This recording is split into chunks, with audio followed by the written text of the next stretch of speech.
Mike, turn your games down. Hi, welcome to another comic episode of Games My Mom Found. I am Mike Albertin, and who's in a tale of two cities with me tonight? Temporary Ghostbuster Red Fox. And welcome. And we are here to talk about a Teenage Mutant Ninja Turtles comic and Ghostbusters. Because not sure it's the team up anybody asked for, but the team up that I'm down for. So I had absolutely no interest in reading this at first. I like Ghostbusters a lot, but I'm like, I don't care about a Ghostbusters comic. But this is canon to the main series. It sure the hell is. And I remember you telling me that a long time ago when we were getting to this one, and I was like, what? I'm like, that's weird. I mean, IDW owns both. That's why it's canon. Right, yeah. We would all, as much as we all would love to see Power Rangers and Turtles be canon or Batman and Turtles, this is what we get. Fine, I'll take it. Yeah, because I mean, hell, there's even more crossover than that coming. Yep. There's a Street Fighter crossover coming this year in 2023, and then there's a Stranger Things Turtles crossover coming in 2023. Yep, and they also, I think, just very recently did Usagi Yojimbo again. Okay. Isn't Yojimbo, like, something to do with the creator of Turtles? No, so he's a Japanese manga artist from way back, like when Turtles were doing their thing, and they teamed up. It might have been Mirage. I think it was Mirage they teamed up for the first time, but definitely during the Archie era and beyond. So they have a pretty long history together.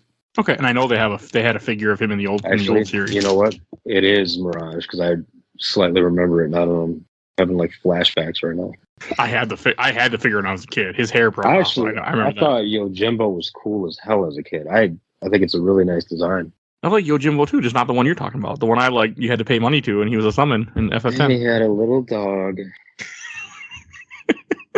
Did you remember? Damn, I really want to play FF10. Go for it. It's still great. It's slow. Like the pace is slow, but it's still a great game. Yeah, well, someday. I'm slowly playing Final Fantasy games. Slowly. So, those are hard for me to do because they're so long. Mm-hmm. And they're not new. But that's not why we're here. We're here for TMNT and Ghostbusters, which came out in... What year was this? I just had it pulled up. Normally, I don't always say the year for this, but this one I do want to mention, if I can figure that out. 2014. No, wait, that's when they really... Yeah, 2014. This came out in October 2014. Okay. Mm-hmm. And this takes place right after the last arc, which is New Mutant Order, and then the next arc we'll be reading about is Attack on Technodrome, because this takes place in between there for our timeline guide that we're following. But yeah, this was something that I just didn't think... I had no interest about. Like, when I first opened the book, and I'm looking at it, I really like how it has a little thing where it shows you who the Ghostbuster characters are, like a little like two one sentence bio as a sentence for the Turtles too, and all those characters. So it gets you caught up in case you didn't know. It's pretty cool. It's not something we traditionally see in a Turtles comic, so for us to get that, I mean, and a lot of people might not know who any of these characters are, especially anything beyond the Ghostbusters themselves, like the assistants and secretary or whatnot. I mean, one of them, like Janine, I mean, she's from the movies, but Kylie Griffin, she's not. She's completely a brand new character. I'm assuming to the comics or maybe the cartoons, but she wasn't in the movies. I can say that. Yeah. Yeah, I wouldn't know who she is. And fun fact, the guy who wrote this, Eric Burnham, I have actually met him once in my life in Minnesota. He was at a random comic book store 7-8 years ago, and me and Tiff started dating. I took her to a comic store because they had a signing. I wanted to go get my books. I wanted to go get my book signed. And then there was also they had the Minnesota Ghostbusters, which are guys that just dress up in Ghostbusters suits that are out there, and I got a picture with them. And I remember this guy was sitting there signing International Ghostbusters #1, which I've never read, but I have a signed copy of it now. So what was the guy's name? So yeah, I met the guy once. I thought that was Eric Burnham. Oh, okay. I see. So he's just how did he ever existed or anything about him? Ghostbusters writer. Yeah. And he also wrote Secret History of the Foot, which we never mentioned that he wrote. But yes. Oh, nice. Well, that guy is not a bad writer. So, I don't always mention the writers for this because it's usually the same guys for the most part. For the main Tom stuff. Waltz is heavily involved in a lot of this, like pre-Vengeance stuff, and even some after that.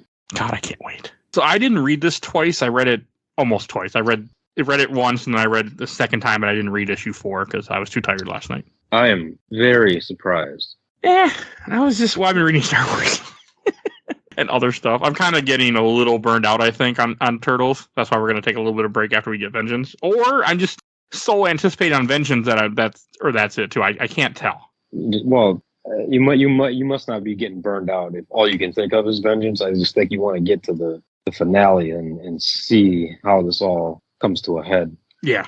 Plus, I'm really excited for Technodrome also. Mm-hmm. So it's like, I think a problem for this was that it's stuck in the way of two arcs that I want to read. Like, one of my issues with Turtles is that there's so many miniseries, and yes, the miniseries make perfect sense. They fit in the story great. Like, most of them are like, this is, in my opinion, this is a good book and necessary. We'll get more into that later. But it's just, I don't want this right now. I want to get to Vengeance. So I think that was part of my problem. Why I didn't read this twice, or why it took me a little bit to read it in the first place. Right. Well, try to enjoy the ride until it gets there. It's not a bad ride, as you can see. They're still great books. It's just like that anticipation is building. We're so fucking close. Okay, so the way this starts off, I think, is also interesting because it starts off about the Turtles. It doesn't even start off with the Ghostbusters. The first page, which again, I don't know if this is going to be in the main arc, but this feels to me is so key, where it says, thousands of years ago, powerful immortals ruled the earth. Then they mysteriously disappeared. And you see Kitsune, you see the Rat King, and you see a Bull Devil that you've never seen before. So this is interesting. I wanted to speak on this here because they dropped a lot of shit on you here in a way that is going to be constant throughout the series. So, and this is like a side story, so to speak, and they're dropping it right here. This big ass arc. Yeah, because this is, I mean, we met two of these characters before, and we know what Kitsune's working with Shredder. We know the Rat King is just kind of involved. Like, this really talks about the game they're playing. It's like, this has to be in the main series too. I'm assuming something. I hope. So what's very interesting to me now that I'm much further in the series is that they only show 3 family members. I'm wondering if at this time that's all they really planned for. And then it just decided, hey, let's add this. Because you don't know yet, but you'll see there's more family members that are part of this. Okay. I was kind of bummed there was only 3. That makes more sense that there should be a way more. Well, there you go. So something to look forward to. But it shows these 3, and they focus solely on these 3. It's kind of cool that they show Chi-Yu this way in this comic. I think they did a good job with him in here. We'll get more into that. But what I'm more disappointed in, that they show him so prominently, not only in this comic, but like in this arc. And then after that, honestly, they don't touch on him much, at least to the point that I'm at. Oh, that's weird. I figured he'd be a bigger character, as from what I saw in here. Yeah, they really don't, and it's possible. Again, like they say it at the end, like, oh, he'll be back or whatever. So I don't remember what happens in part 2 necessarily to really see where that goes again, but he does not have a huge role going forward. Okay, that's interesting. That's not at all what I expect. That's not at all how the writers typically treat characters either. Like, if they are brought up and they're a big deal, usually they drag them out until they have a finish. Yeah. If they have a finish at all. So okay, you got my interest though. That's for sure. But again, this book has always had my interest. All right, and it's just such a cool page. Like, I was just like, man, this feels so needed to read, Turtles. And I'm feeling like this is going to play such a bigger part as we progress. And it will. You have no idea how much this is going to evolve. So I'll let you see as we go. Oh, I'm well aware of that fact. I know I have no idea what's coming, and I'm okay with that. I'm just enjoying the ride so much, so that's completely fine. Okay. And then the next page of this is where you see Kitsune is essentially praying to a demon, in quotations, and it's the portal that Krang comes through. And then her brother Chi-Yu shows up and throws a fit, like, oh, you're working with demons! I thought that was kind of cool. It kind of talks about, like, the game more, because you don't know much about the game that they're playing. The Rat King just mentions it a little bit. And this is really your first experience. And again, you get to see Krang, at the time in feudal Japan, he's like, well, did you get the land for me that I want? I'm assuming that might be the island, or he was taking over other places over time. Right, yeah, I kind of thought of that too. Immediately I thought of the island, but it could be anything at this point. You got to think in this time period, there was a lot more open land for him to kind of conquer. So they don't really pinpoint it. No, but it gives you more of what was going on between them that you didn't see in Secret History of the Foot. You get a little bit more backstory, which is always nice. And then you get to see kind of what happens to him, because she gets mad at him because he tries to attack her. And she throws him into the portal that Krang came out of. And I guess this is where Krang's like, yeah, he's in limbo now. So he won't be bothering anybody. And he's in limbo for quite some time. Hundreds of years. Mm-hmm. But it's just interesting where Krang's like, yeah, anyone that goes through that isn't me, yeah, they won't get anywhere. Like, their DNA has to match. So the thing about their partnership here with Kitsune, Krang is that you finally get to see more of a beneficial relationship, a mutual beneficial relationship between the two. Because before it was a lot of Krang giving Kitsune things she needs, but now she's finally providing him with things, or at least promised things. So Krang here is still trying, even at this point, hundreds of years in the past, still trying to come up with a solution for his race dying off. Because I'm wondering if at this point they've already ran away yet, or he was just up to getting plans for it. I think they're just getting plans for it because it looks like he's still on Ultraman. How do you say it? I think that's good enough. I mean, because he has the old armor still. So it's very possible he's still on his home planet. They just know that it's almost like Krypton when the scientists knew it was going to explode or whatever was going to happen. Krang, his scientists let him know, hey, this planet is dying. He now is trying to race against time to find a solution for his people. That makes sense. It's cool to see. I mean, and again, there's so much more story that I just can't get over how much stuff they cram in these miniseries that if you didn't read these, you're missing out. You really are missing out. I mean, it's you can do without it if you really have to, but it would suck to miss out on some of this stuff. And that's just probably how comic books are in general. That, they just have I don't really follow. This is the first time I really followed a run in a while. Well, ever. I've never followed a run like this before. So I'm just not used to that. How everything is all kind of, cut off in different ways. Mm-hmm.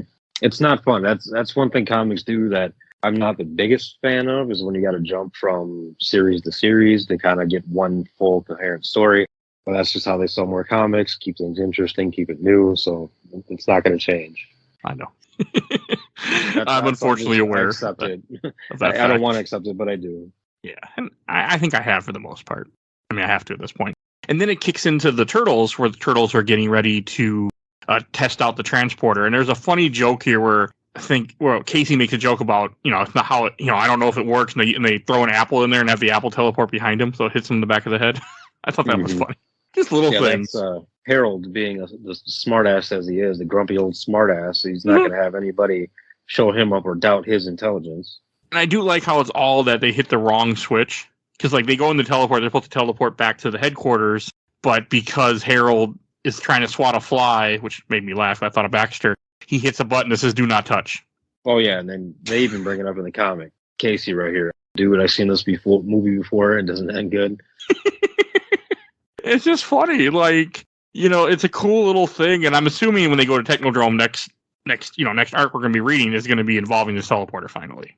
Well, that's the whole point of this. It's a big build-up. This teleporter's had more character development than those French Sabate guys. We never get away from making fun of them. Never. I can't even remember their name. Sabate. Okay, that's how forgettable they were. Fucking bastards. Mm-hmm. And then after you see that, you see where they're trying to teleport to Splinter, where Splinter is, and he's like, "Oh, is someone there? Perhaps the television has been left on again." And then that's it. And then it cuts to the Ghostbusters that you see for the first time. And to me, it was a little jarring because I haven't read any Ghostbuster comics. So the art, the art is different. It's fine. The art's fine. It's just that for the Ghostbusters, for me, it's very much of the actors. And yeah, they do look like the actors, but I was just a little bit it was just a little jarring at first. It is. And I think it's meant to be, right? I mean, yeah, it is. It's cool because a different art style for a different dimension totally makes sense. The art style is not the prettiest, it's not the best, and it's not something we're used to. But for the purpose of just being in another dimension, I had learned to accept it as we went. I didn't hate it. It wasn't as bad as Frog April in Secret History of the Foot. So. Oh yeah, you're not wrong there. No, the art's fine for the drawings of them. I mean, they have their lips are a little bit more accented than what I'm used to in the Turtles books, but everything's fine. It wasn't bad art. It was just jarring to come from Turtles. Right, and the most impressive art to come from Ghostbusters is the ghosts themselves. They make them look way more detailed, way more menacing, bright, kind of a contrast to the Ghostbusters themselves. Yeah, because they're kind of more simple, because they're just people. Right. And they're ugly. Yes. And you just see them doing Ghostbuster things. They're just, they're getting a ghost. And oh, yeah, we're going to charge this guy more money because it was harder work. And then they get a call saying about something about they make a joke about, I bet that machine won't go off for interdimension. And then all of a sudden the machine goes off. So, yeah, it was kind of funny. I love their banter. I mean, it's got to be good considering where this came from. Obviously, banter was great in the movies. And I think the writers here did a damn good job with it. You got to think too. It's like you get 4 guys that are together all the time. It's working what is pretty much a blue collar job. That's how it gets. You have this funny, witty, asshole-ish banter now and then. So I love kind of what they say now and then. Yeah, there's a lot of good banter in this too between them. I was surprised how much I enjoyed all the stuff they do together and the way that everything kind of like just molds together. I really liked it. So it's interesting because if you're purely a Turtle fan and you run into this and like say you never even seen the Ghostbusters movies, this stuff might feel very foreign to you. Being that it's another dimension and the Turtles have no idea what's going on in this place and it's new to them, you're feeling just as foreign as they are in this new dimension. Yeah, it definitely captures that. I also feel like it would have been very interesting. I wish we would have thought about this sooner. Not that we probably don't know anybody, but to get somebody on the Ghostbusters side of things to get their take on how they saw this from their angle. Yeah, I mean, you have like the other characters that are experienced that are kind of confused too, but the Ghostbusters react. I felt good to character, but yeah, it would have been nice to have someone that read the Ghostbuster comic to bring in this, but I don't know anybody. So. Yeah, no, that would have been unless we dug online for somebody. But personally, yes. Yeah, which I did not do, or ask people, which I did not do either. But yeah, it brings a good point though. Like it's meant to be, and then then it has the Turtles teleport to the church, and they make the comment like, yeah, this ain't our church, right? But they realize pretty quickly it's the same church. They're in a different dimension, and I really liked how they adapt pretty well to it, considering they're somewhere else. Like they just, Donnie's like, oh, this is cool, essentially.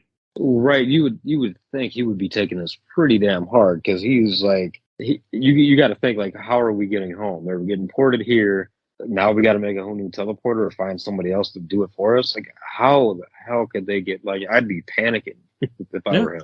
But they handle it well, and this is where Chi finally escapes, and he makes comments like, "I'm finally free," and he's very confused. Like, where is this? Speaking Chinese, I assume. Oh yeah, because they do put the little I forget what that. They have a mark that shows he's not speaking English. Right, and they say it here somewhere in the dialogue that he's speaking some other. Leonardo brings it up to him, or one of the Turtles brings it up. Mikey, yeah, right here. Mikey, do you have any idea? The floating guy is yelling about, and it's not Japanese, so he has no idea. That was a cool touch, and I like how there's one of the people in the weddings like, I paid extra for this that you guys said there was, this was a ghost-free venue.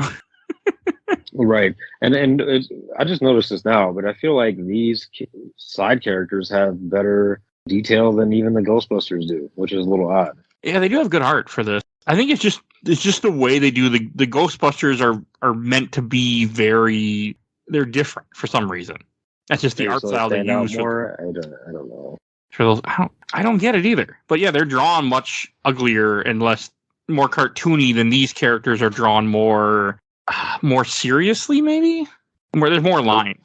Do you think this lady with the glasses is supposed to be this world's version of Irma? Irma? From Turtles. It's not clicking. She was from the cartoon. Oh, it's been... Oh, you're talking about April's friend? Yep. She does look like April's friend. She actually has the same hair and glasses. So yeah, I was thinking that too. It's just been... I haven't heard her name in... I can't tell you how many years. I just looked it up now. It looks like that's what they're kind of going for. That's cool. But yeah, no, you are right. There's much more detail on everybody else but the Ghostbusters. No, that's odd. But yeah, Chi-Yu comes out. Of course, the Turtles try to kick him because they're the Turtles. But everything just goes through them. And then they've seen gods that they can't remember, but they've never seen it. Well, I guess this is technically the same thing. He is a god, but also in a ghost form. Is that because he's maybe in their dimension that he shows up as a ghost? I think it's just because of that. Yeah, he's in a different dimension and he's been stuck in a portal for so long that he's probably not in okay shape. So he's not able to take more of, because the idea I think is that a physical form would take more effort and more energy and power than it would be to construct a ghost form. Mm-hmm. That's all I took it. Is that what they're going for? I can't tell you, but that's all I took it. And then you see him possess a bunch of people that don't matter, and he possesses Casey Jones, which does matter. And the whole reason why this comic keeps going. Mm-hmm. But it is cool to see him take thralls. And then the very last page of the Ghostbusters break in the building and show up. And they call the Turtles Kung Fu Martians. So, God. Yeah, they're definitely referencing the movies at the time when they were meant to be aliens. Oh, God, they weren't they, in the Michael Bay movies? Yep, I think that's why they brought it up. I forgot about that. I only seen those movies once each, and I don't remember them at all. I don't really want to. You ever want to review? I do. That's your time. But it hasn't happened yet. I'm trying to do TMT 2007 this year, and then I do one Turtles movie a year for some reason. So we'll see. I kind of do just because, but I just don't want to watch them either. So there's that. And that brings us to issue 2. Issue 2, I do want to talk about the variant cover that's on here. I'm assuming you're using the same version I'm reading. Yep. And that variant cover where the turtles are the Ghostbusters and the Ghostbusters have the turtles' weapons and vice versa. That is cool. I think that's such a cool ass cover, man. That is. They did a good job on that. And then I think that must be Ray is putting on a bandana. Looks like it. That's just a really cool cover. And otherwise, the covers aren't. At least the first 2 covers aren't that. They're nothing. I mean, they're fine. Yeah, they're decent art, but it doesn't. Nothing notable, really. Yeah. And in the first part of the second issue, where you see them trying to shoot Chi-Yu with their phasers, or not phasers, but proton, and then they make a comment about don't cross the lines. I think maybe that's later. I know they mentioned it at least a couple times. Yeah, which is always funny to me. But it's funny. He's like, "Who are these people?" And everybody's like, "The Ghostbusters." I thought that was cool. It's just cool stuff. And then they turn on the turtles. They think the turtles are part of it until they realize, wait, they're really trying to figure out what the hell are these things. They've never seen mutants in their entire career. They don't deal with mutants. They deal with they don't monsters yet in this dimension. Just like turtles look at ghosts like, what the fuck are these? Yeah, they should be more used to it, considering they're all reincarnated. I suppose so. I mean, and they've seen their mom, so whatever. But only that's in dreams, though. But not while they're conscious awake. Have they seen any entities that they can recall? Yes, they don't know what to expect in this case. And Donnie's still on that bullshit, as we'll get to here. I like how April just starts yelling at him too. Mm-hmm. And I think Venkman makes a point. Yeah, he says, "Why is it always the redheads who yell?" Crack me up because it's a reference. I feel like it's a reference to Dana for the first movie. And Sigourney Weaver's a redhead in that. I did notice they kind of referenced the movies a few times in this. Which I wonder if this comic is like canon to the first 2 movies. I think it is. I mean, and we'll get to one part to where it seems like it really is, but we'll get there. There's actually 2 parts that they mentioned the first and second movie. That's cool, because people try to forget that second movie exists, and it's really not bad. So I also covered both the movies on this podcast, too. So but I know a lot of people complain about those movies, and they're not bad at all. They're not. They're a product of their time, and I think they did a decent job. It just makes me kind of want to read more of these and see where it goes, but it won't happen. But it does make me curious. If your podcast is purely about comics, it might, but it's not. No, it is not. Okay, and then let's see what else here. Okay, so you have them arguing, and then this is when they kind of join forces with the turtles pretty quick. Well, they start realizing about who the turtles are, that they're mutants, that they came from a different New York. And I love how, because Donatello's with people who actually can understand him now. He has Ray, he has Egon. And they all just get together immediately and just start talking and going over stuff. And I thought that was really cute and really cool to see that, where he found people of his own kind in a way. So yeah, and especially in that many at one time, because normally it's sporadic. You get April, I guess, counts, but then it's really Harold. Harold's the only one that Donnie has. But now he's got a whole group of them. Oh man, this guy is like damn near in heaven. I really like that. I like how I forget. I think it's Raphael says something to Venkman. He's like, "Oh, you got one of those too, huh?" He's like, "We got more than one." At some point, he says it. Right. And I did laugh when they say their names. And then you're right. Here's the Ghostbusters 2 reference. He's like, where he says that he dated somebody who was because he uses artist name for them too. I thought that was see. Yeah. And he's like, I dated somebody who worked for who restored art. I like that. I thought that was a cool touch. And you're right. I forgot about it until you just mentioned it. That it clicked like, oh yeah, they do reference Ghostbusters too. Mm-hmm. And my quick Googling while you were talking, I was trying to find out like more about this, but I didn't get very far. So I think this series turned into Ghostbusters International. Oh, okay. And I think that ended actually. Is there any Ghostbusters comics still going? I can't tell. So not that easy. I can tell that this ran 16 issues. That's not very long. Yeah, I can't tell if this is still going. I mean, I don't think this is even still going at the time that this came out. I think the ongoing already ended. Think so? I mean, they had that part 2 that came out. It probably didn't last long after that, I would assume. No, because part 2 is 2017. But yeah, I can't really tell. I'm trying to figure it out, but it's not going very well. So we'll just move on. But I was curious. But there's a couple comments they make here that really got me excited. Well, not this issue, one of the later issues where they make some comment, but like, did you see the Turtles and the Ghostbusters all like line up in a panel and walk together to the car, and then they're like, "Oh yeah, we're in this spot in New York." Like, yeah, we can walk there because is there New York essentially same city, just different dimension. Right. I mean, they've taken a chance though. There could be things that happen in this world that didn't happen back home, and not to mention so. But hey, whatever works. Well, they couldn't fit in the car, so they had to come up with some way to get them to where they need to go. Right.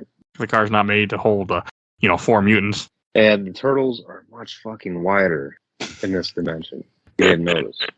I did. But at least they're not monstrous, and there's no one in the elevator going, "My shell is tight," so I was okay. Oh, boy. Fucking hate that movie. Most people do, my friend. Hey, they made 2 of them, so it must have been good enough. A lot of us were desperate for a Turtles movie. We all went and saw it. Realized how much it sucked ass, and they had justification still with the money of the first one to make a second one. And after everybody knew it was going to suck ass, we saw what happened.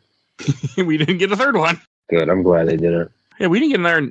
I think we got another movie after that, Rise of the TMNT. We did, yes. But now, okay, and then we got the one that's coming out now soon. Not the Michael Bay continuation, so which is good. I have not seen Rise of the TMNT, by the way. I have not either. I haven't seen anything since the 2 Michael Bay movies. That's the last ones I saw too. I mean, we rewatched that crossover one, but that's it for me. Oh, the Batman one? No, Turtles Forever. Oh yeah, we did. That was fucking good. Which you covered earlier this year. So then you get more of Chi-Yu, where he's just talking to his thralls, trying to get an army, and he lets go of all the regular people, and you kind of see him turn into a bull for the first time. And I think this is supposed to be him not having as much power, that he can't control the human form. Well, it looks like he was able to do this. Like if you go back to the first issue, he could turn into a full-on Minotaur. As the godlike figure that he is, he could normally do that. So it looks. But I'm wondering if that's his normal shape. Like the human is him putting on a show. It's very possible. I mean, as you see more so with the rest of the family, that might answer some of your questions. But for him, it's a little weird. It's a little different. They'll never discuss that. They'll never like confirm it or deny it. But to me, it seems like maybe he's gaining power by becoming more of the Minotaur form. Okay. Maybe that is his normal form. Yeah, you could be right on that. I don't know. That's how I just took it. I mean, that's how it felt to me. It was just kind of the feeling I got when I was reading it. So, but then this is when you see him talking to Casey. He lets go of everyone else, and he's saying he requires warriors. And he wants to. His plan is to take over this dimension, then conquer all other ones, and get an advantage over his siblings. Sounds like Krang, except for the sibling part. But yeah, not far off. And the fact that he's a demigod. Yeah, I mean Krang's close to it though. He's not far off.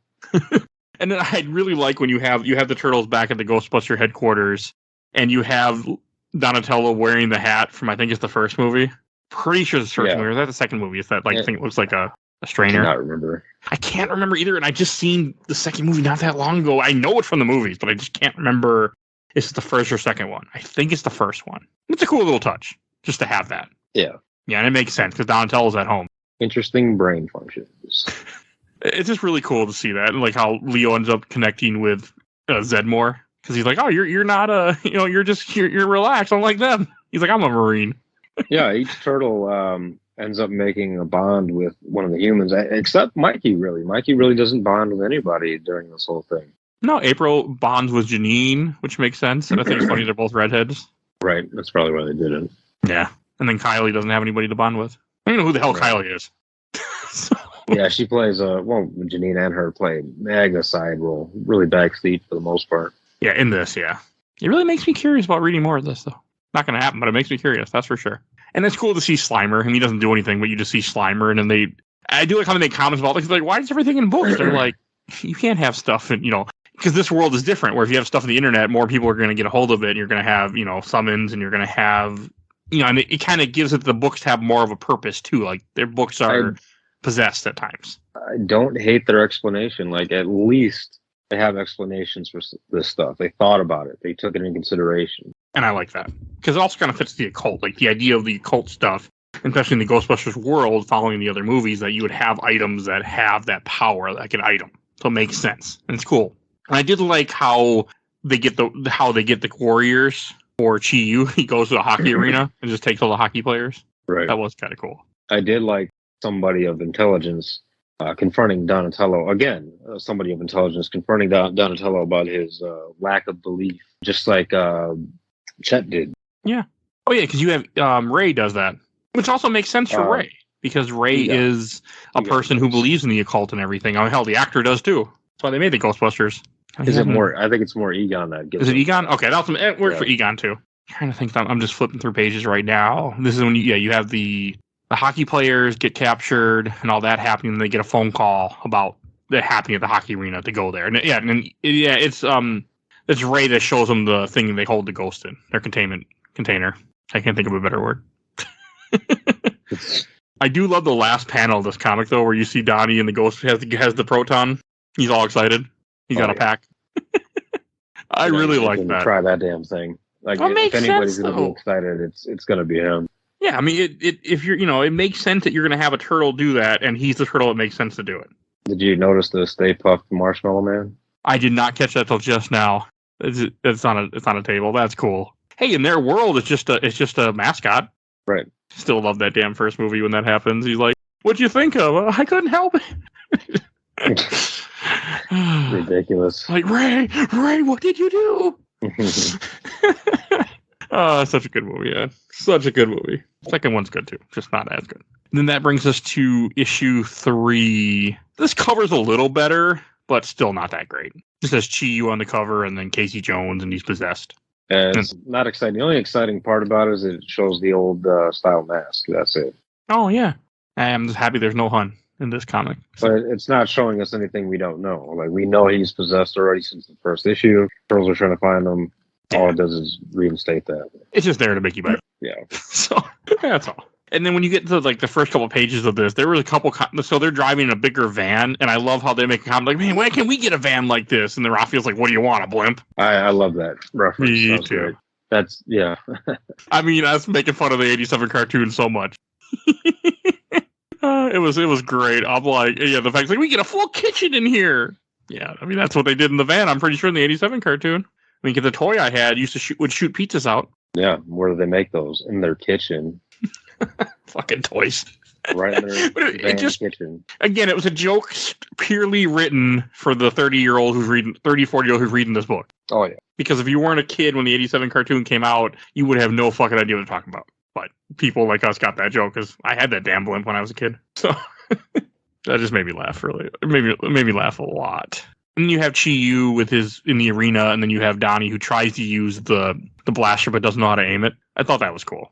I think that they make a comment, don't cross the streams. They make that comment again. Well, yeah, and they're talking to a newbie, so it makes more sense for them to bring it up again. Yeah.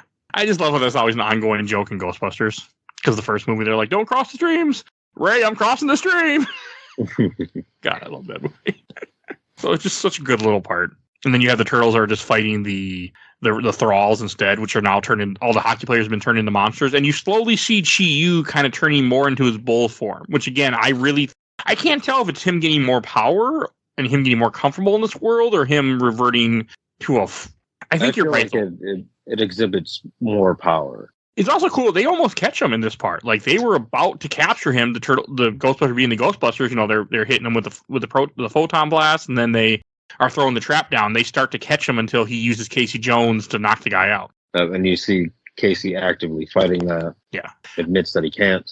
I like it that they show how strong Casey Jones still is. That he can fight to a bit, but he can't beat it. He's not helpless. He's doing everything he can, just like they are. Yeah, and April's not helpless either. She's researching to help them, build the transport to get back home. Like, it's just, it did a good touch of making everybody feel important. And I really appreciated that. These Turtle comics are pretty good about doing that, which is nice.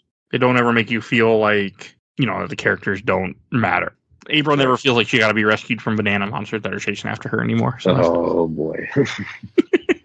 Hey, you brought up Turtles Forever earlier, so you reminded me of that stupid part. And then when it jumps back to them being back at the Ghostbusters HQ, because then they lose Chi-Yu, he runs away, the thralls run away, and then so they go back to their base. And I like how they're eating pizza. That made me happy. Yeah, that was great. Because it fits. I mean, that's what they would be doing. Yeah, they get to try some different type of pizza now. It's a lot of cool little stuff, and like you said earlier, all the banter is so good between them. It is. You know, they're like, where Mikey's like, "Don't they need to sleep?" And I like how you have Zedmore's like, "I don't think he knows how." When it comes to Egon. Mm-hmm. What's interesting is that they give Donatello some more shine here, to where he's with these group of scientists, and he helps them think outside the box and come up with a solution that could possibly work. Which is great. I mean, you know, it's so nice to see Donatello with other characters like this where he can relate to, you know, in a good way. So it was nice. Like then you have a small scene with Chi-Yu in somewhere in Chinatown, I guess it's supposed to be. Yeah, Chinatown. Hours later, where I guess he eats Casey Jones to absorb him because he keeps fighting him. But he eats him. I don't know how he knows this, but it looks like it was his plan to absorb him. Let him. It's like he almost gives him more power as he sits in this ghostly cocoon, and then he spits him out, and he's just like this super shredder down there. You're not wrong. Yeah, it's kind of weird. So, and then they back at the Ghostbusters headquarters shows them getting a call from Janine that there's trouble in Chinatown, so they're getting ready to go there. And I like how Mikey's like, they got to get in the car. Can I work the siren? Oh yeah, loved it. That is something he would definitely do.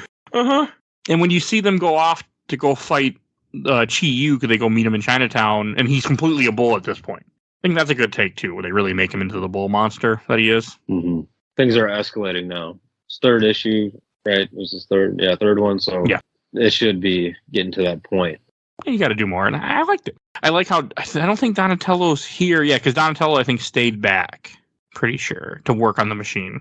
To work on that little pulse mechanism. I don't. They already have the pulse mechanism, I think, for this, because they're using it to knock out some of the thralls, or maybe they're not. Yeah, they are using it at this point. Yeah, no, I think he's working on the transporter because they're trying to, they got to leave. Yeah, I think Leo says it here. He's known. So I'm just kind of looking through too. So Leonardo says, check. Don and April should stay here with you and Dr. Stantz to get working on our way home. Yeah, so he's working on a teleporter with April. Which I like that.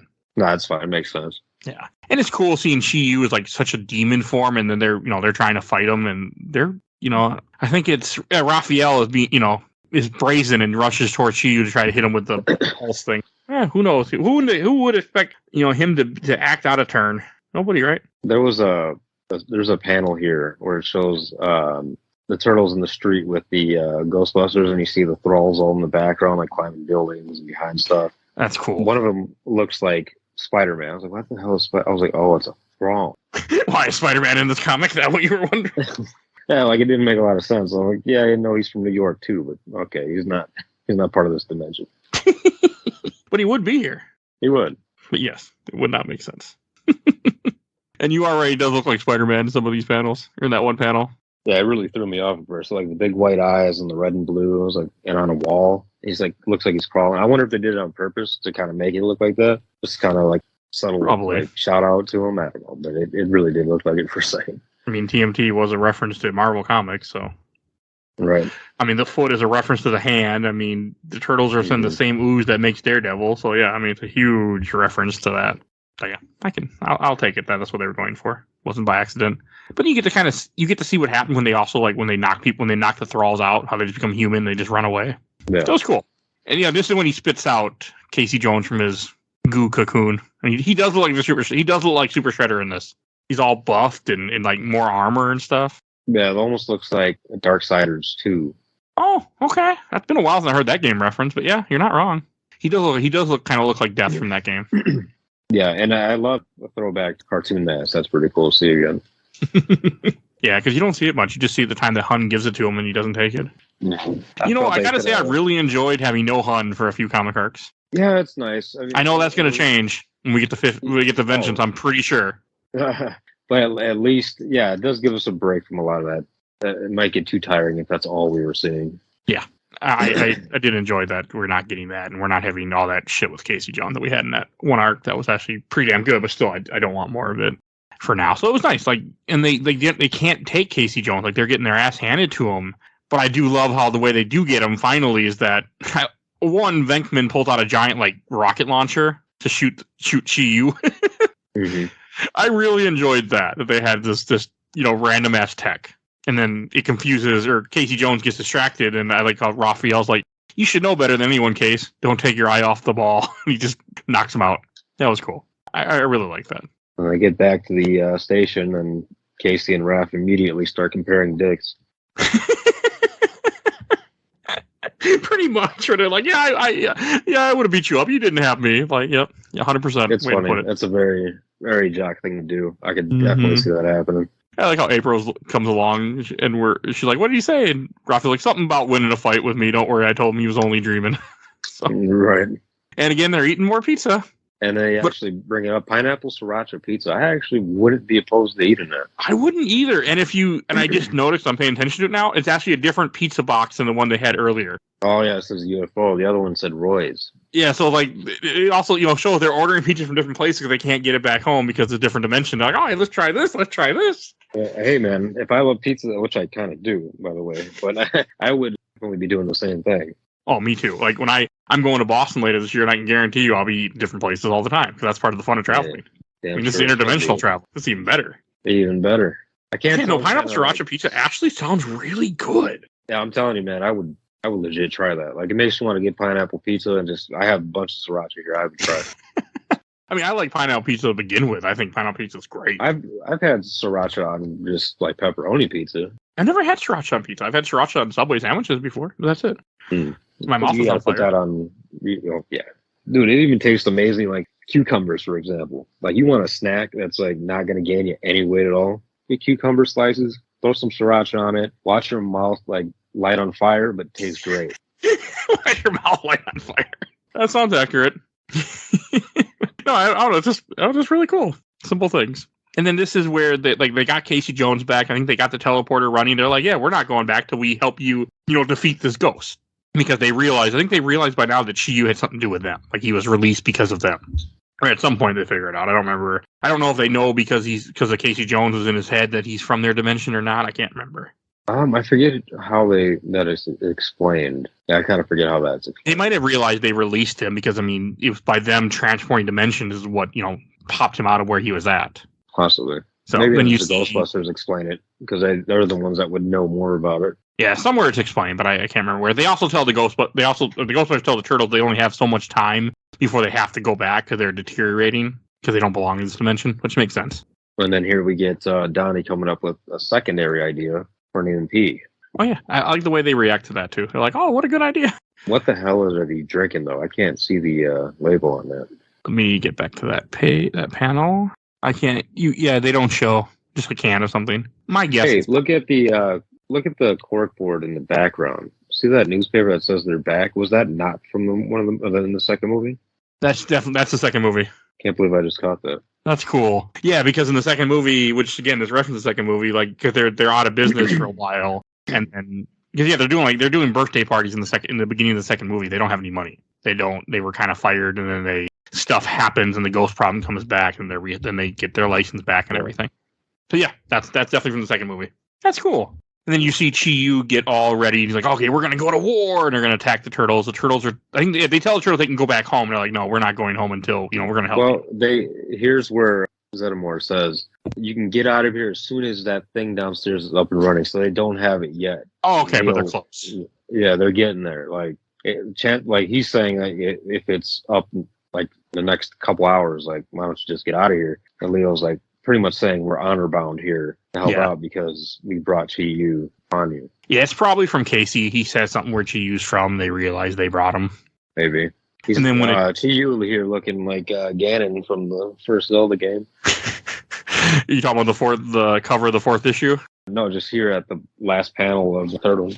He's starting to, especially in the fourth issue in that cover, though. He really looks like Ganon with the bullhorns and everything. Yeah. Does Ganon have bullhorns? I guess, yeah, he does. In Ocarina. It's been a while since I played much Zelda. I've played those Zelda games. The last Zelda game I played is Oracle Ages, and I'm playing Oracle Seasons soon. Oh boy. So I'm cheating, so it's fine. But no, yeah, you don't play it any other way. No, you can't. Oracle of Ages, I don't know how the hell that Goron dance made Kid Mike remember, oh yeah, fuck this game. So yeah. Halfway through Ages I stopped. Maybe one day I'll go again. But, it's a good game. You just gotta have a guide and gotta have save states and you're fine. I have both. I just still had issues with it. The Steam Deck helped, though. I will say that. The Steam Deck really helped make that a fun experience. That's good. Makes all my gaming more fun. So, the fourth issue opens up with them. Let's see. Yeah, they're building the transporter. It shows Michelangelo puts on one of the jumpsuits. That makes sense, though. He's all excited.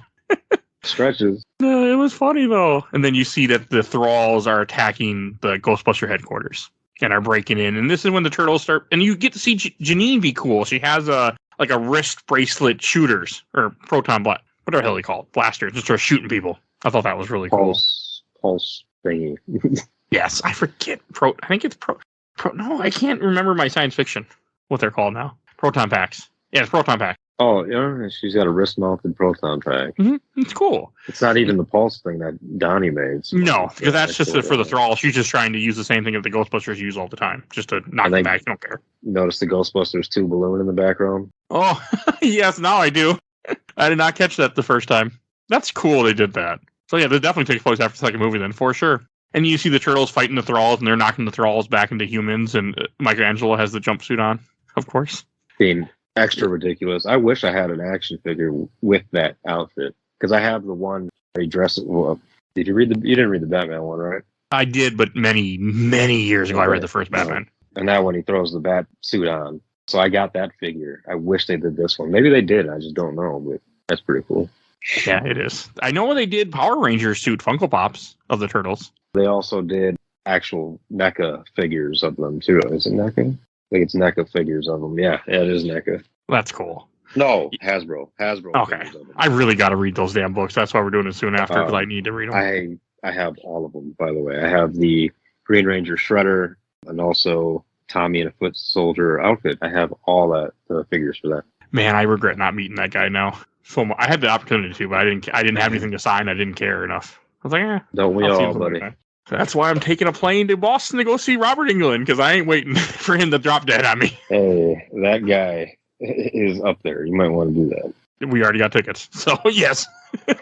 I'm flying across the country to go meet him. That's the main reason we're going to Boston. That's the only thing I'm going to do in Boston, but it's the main reason I'm going to Boston. Just maybe stay away from marathons. Stay away from what? Marathons. Oh, yeah, good point. I won't be going to marathons. I don't run.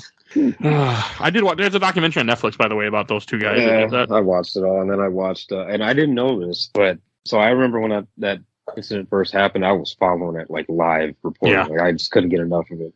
And then so I watched all the documentary, and then I watched Patriots Day, the movie that it's based on, and it's like very accurate to the real events. So if you haven't watched that, I'd say watch Patriots Day. It's actually pretty amazing. Okay, I never heard of it. I'll check that out. It came out quite some time ago. It's on Hulu. Mark Wahlberg's in it, but he's not obnoxious in there. Like, they don't really focus on him too much. It's everything else that they're focusing on. So pretty interesting, man. And you'll notice, like, since you're watching the documentary, everything will be in your mind. Just pay attention to how close all that stuff is in that movie. It almost, like, if you just saw the movie, you didn't know what happened in real life, you'd almost think a lot of it's made up or bullshit, but no, it's accurate. Okay, you got my attention. I'll check this out. I don't have Hulu right now, but I'll have to see if I can find this other ways, because that wouldn't be bad. Yeah, no, that story is really interesting. So, but yeah, no, I won't be. But I got to meet Robert Englund before it's too late for TIFF. So yeah, not a bad idea. I've kind of learned when you get the opportunity to meet actors at conventions, just spend the money and meet them. Like, if you're interested, just do it, because you never know. And with him, it really kind of hit me like that. Yeah, at least I got to meet the Red Ranger. It was that. Yeah. The Black Ranger is coming to a convention that I'm next month near here that I might go to. That'd be cool. I'd meet him if I had the chance. The only one I really want to meet is Billy, the Blue Ranger. Yeah, I wouldn't mind meeting all the rest of the originals if I had the opportunity. Shit, well, the girl who played, what's the name of the little robot? Alpha 5? Yeah, she's gonna be here. So, all right, back to Turtles. So, we got a little sidetrack there. So yeah, see Chi-Yu comes into the place and kind of starts screwing with them too, using his psychic powers and stuff. I think it's mind control. Oh, and then they do the EMP, because Casey Jones comes out where he is and uses the EMP on them, which is what takes them out. Yeah, because they're ready to do it. It's all set up, ready to go, and Chi-Yu stops them, and that's when Casey gets kind of his revenge on the guy. Okay, that's cool. Okay, that makes sense. And then it's during that when they're able to they get the transporter up, and then they're able to capture Chi-Yu in a trap after a bit of fighting. Oh yeah, because Leo throws a trap in between above the two Ghostbusters in the doorway, and he's like, "Yeah, we're good at we have it takes aim. A 6-inch gap might as well be a mile." With his ninja aiming ability. Oh no, not his ninja rap. I don't know if that would have helped anything at this point. Go Ninja, go Ninja, go. You didn't need Vanilla Ice in the background singing, go Ninja, go.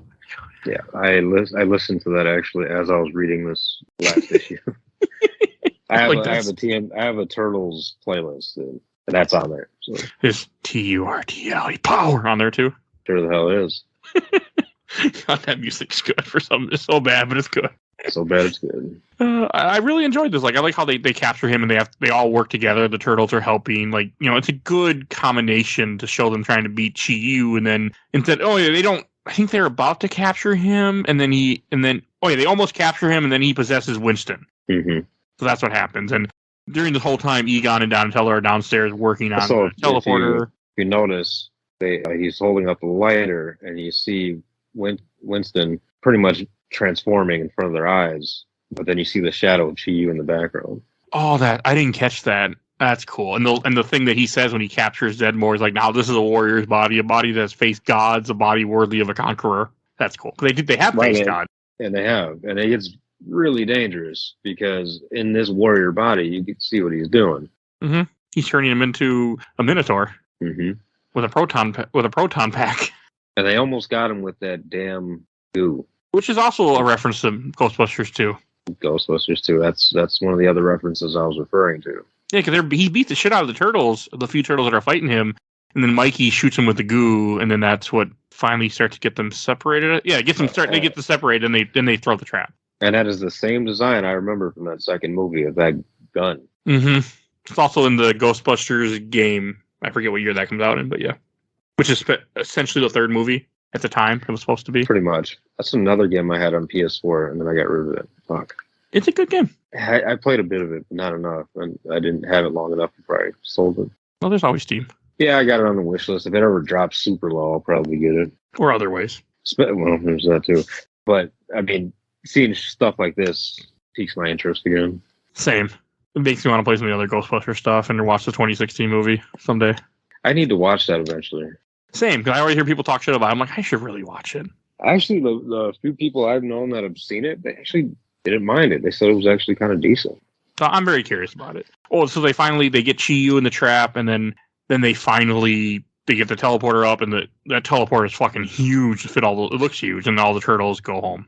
Okay, no, never mind, not that huge. Just the way that panel's drawn. Yeah, it's big. Yeah, they're in the background. And I like how Zedmore gives Leonardo some badges. Yeah, that's actually kind of a pretty military thing to do. Like, I have friends in the Navy, and they give like coins or patches and stuff like that, like to me and some other friends of mine. So that is kind of a realistic thing. Okay, that's cool. And they go through it, and then after they go through it, and they go see Splinter again, and then at the same time, the Ghostbusters then throw the trap in there too. And then it shows that the trap lands in the same dimension. He's like, I can feel that my family is nearby. Yeah, it's cool how it introduces Chi-Yu, and then it puts Chi-Yu back where he needs to be, because you need him to be back in the regular world again, in their world. Mm-hmm. I like that. And that's the end of the book. So that'll bring us to any last things you want to say before we go to Shelf Stacker Box? No, I think that's it. Okay, we'll go to Shelf Stacker Box. I'll go first. I'm going to put this on the shelf. I actually really enjoyed this. This was a lot of fun to read. It wasn't what I expected, but I left very amused and happy and very glad that I read this thing. So it was nice. It was a nice change of pace, and it was a really, really interesting crossover I didn't think I needed nor wanted, but I did enjoy. If I wasn't just so excited for Vengeance, I think I would have enjoyed this more. So, but definitely going to go on the shelf. What about you? Before I read it again, I might have stacked it, but revisiting it, I learned to appreciate, especially from what I see later on in the series too. I actually learned to appreciate it a lot more. I would actually put this on the shelf, and like if you would have put this on a drawing board in front of me, like, all right, what can we combine with Turtles to make something interesting? Like, what other IP do we want to merge with them? And somebody would have put up TMNT and Ghostbusters on the board. I would have given it a thumbs down off the bat. Like, well, I'm not interested. And then they found a way to make this interesting, fun, a good time, and don't make you regret detouring from the grand scheme of things. So they pulled it off. Yeah, which is impressive. It was a lot better than I expected. Really, like, think about it. These two IPs just don't sound right together. But they found a way to do it. But I guess when you own what you own, you gotta you gotta do what you can do. Right. No, and Turtles crossed over with everything. I'm noticing. So I'll wait till we get some of the other crossovers. This is good. This is definitely good. Some of those other crossovers, great. And the next Turtles thing we'll be doing will be Attack on Technodrome, which you guys will hear at some point, which I can't wait. Because we're so close. Oh, you're counting down. I am, but I've also been really excited for Attack on Technodrome since I first saw it in these list of arcs. So I've been excited for it for a long time. So I'm looking forward to reading it. Until we start reading it, I don't remember it. So there's that. Yeah, and that makes sense. I mean, you read these back when they were coming out, weren't you, kind of? A little bit after that. It was pre-COVID for sure, but it wasn't like right as they were coming out. Okay. Pre-COVID can feel like 10 years ago, even though it's not, because this is 2023. Oh, I guess the pandemic is officially over, supposedly, people say. So I thought it was already, like, a while ago. Yeah, well, Tiff was still wearing stuff in her job. She had to wear masks for a while, till recently. Well, a lot of places I go to for my job, still wearing a lot of masks. Yeah, because even when I looked online, it said it's not over. But people, someone said that to me, like, oh, it's over. I'm like, is it? Okay. Like, we've had that mindset for a while. Yeah, oh, that's what. Okay, that's what. There was a bill signed that ended the COVID-19 national emergency. Okay. Here, we're just going to date this podcast. That's all. Because you won't hear this in May. You'll hear this. I don't know when, but you'll hear this at some point. So now you know when we recorded this. Ta-da.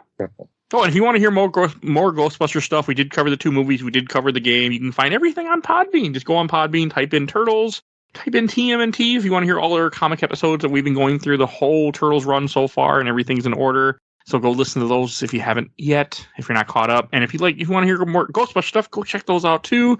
We have over 450 other episodes of just content that we have made on this podcast. You can find everything on Podbean. If you want to support the show, we do a Patreon for a $1. You can vote in our Patreon poll. You'll see a link in the show notes. We also have a Discord. You can join our Discord and chat with us. And want to give a shout out to my awesome intro and outro courtesy of Helena at Hell Hatsphere. You can follow her on TikTok. And want to give a shout out to my buddy Bill Tucker. There's his own podcast, The Gamer Looks at 40. Definitely go check him out too. And please follow us on Facebook, Instagram, Twitter, and on YouTube. Audio only, but everything is on YouTube, so subscribe to us there. I think that's everything I need to say. So we will see you guys all next time. Bye, everybody. Bye.